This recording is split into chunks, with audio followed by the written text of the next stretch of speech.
जय हिंद, वंदे मातरम। राष्ट्रभक्तों, आप देख रहे हैं भगवा वॉरियर। दोस्तों, स्क्रीन पर जो आपको औरत दिखाई दे रही हैं, ये बड़ी जानी मानी पत्रकार हैं पाकिस्तान की।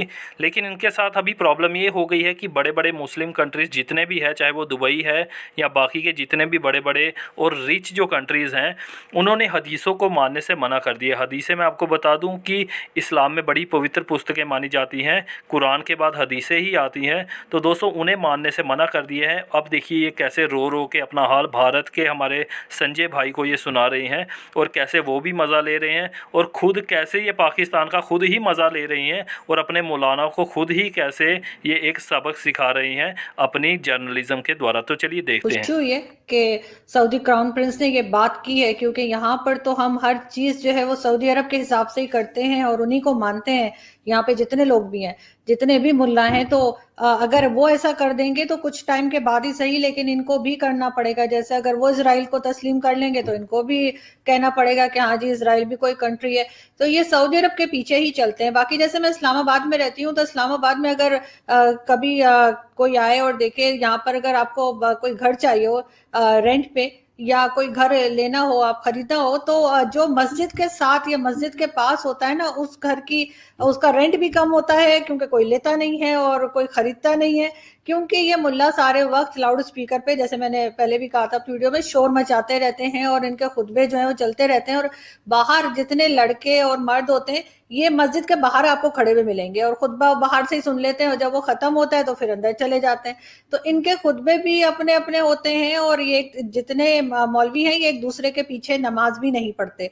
और बात जो ये करते हैं, बिल्कुल जो उन्होंने क्राउन प्रिंस ने बात की है, बिल्कुल ठीक की है कि उस टाइम पे जो हदीसें थी वो अभी हम इम्प्लीमेंट नहीं कर सकते। वो उस जमाने के लिहाज से थी। वो बहुत सी तो ऐसी हैं जिसका शायद, जिनका नाम लिया जाता है कि उन्होंने कहा, शायद उनको भी नहीं पता होगा कि ये मैंने कब कहा। तो इस तरह की अपनी तरफ से गढ़ी हुई बातें हैं, अपनी तरफ से लिखी हुई चीजें ये बोलते हैं।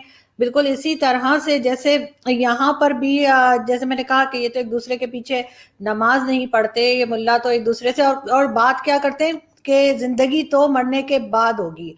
और यहाँ पे जी आप बहुत सादा जिंदगी गुजारे हैं और बस अच्छे काम करते हैं ना, खुद नहीं करते।